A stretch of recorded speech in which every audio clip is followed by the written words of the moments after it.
Hi, this is Sylvia from Spinkly Creations. Welcome to my channel. Thank you for clicking. Be sure to like, subscribe, and turn on the notifications so that you can be able to see some more of my work.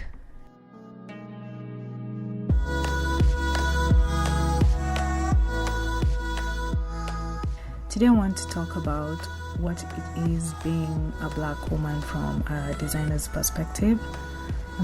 The reason I usually like creating Black art or African content or mostly Black women is because one, I'm a Black woman, and two is because I've noticed when it comes to content, we are usually the least represented. Example, I dare you to go on Google and search for a school teacher. You'll see what comes up. The only way I can actually get someone that I can relate to as a content creator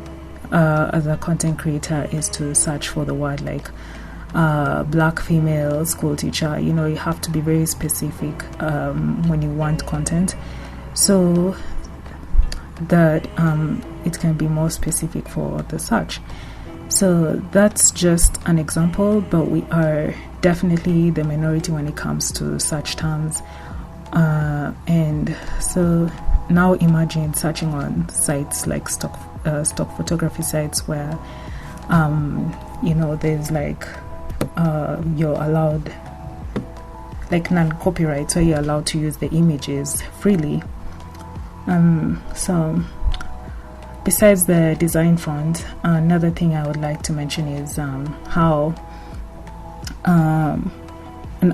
as an African traveling to America and living there for 5 years, I noticed that a lot of Black people in America don't relate a lot to having Black mentors all around them.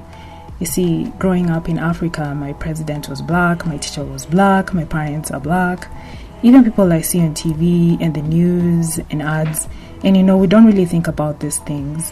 Yeah, so the funny thing is my African American friend is the one who kind of, she brought this realization to me when she came over to visit me in Africa. She was amazed at the billboards that were showing people of color, the TV commercials, and she was actually so much invested in it, just reading the billboards and being able to relate with everything around her. So for the first time, it hit me and I was like, wow, I never really saw the world like that when I'm in Kenya, because you don't really think that much about it. And the funniest one was when I remember this one. We saw a poster that said, I didn't even notice it. She's on Reddit and she laughed and she's like, this poster is saying, we do Caucasian hair.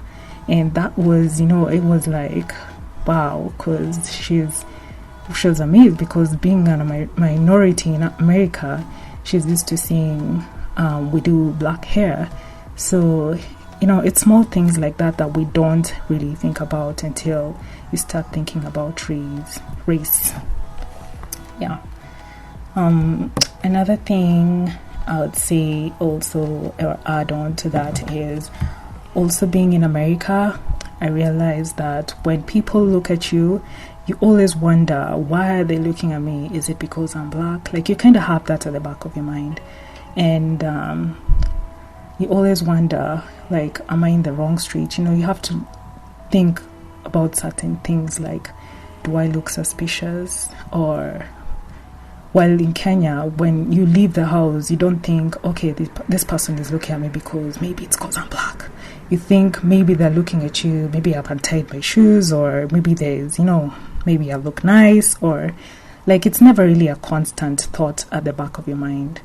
So that's just some of the things you think of when you're in the mind of a Black person, especially as an African going to America and having to be exposed to these things for the first time.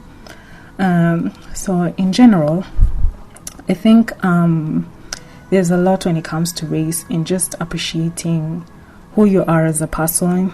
You kind of wish the world will just see you for who you are.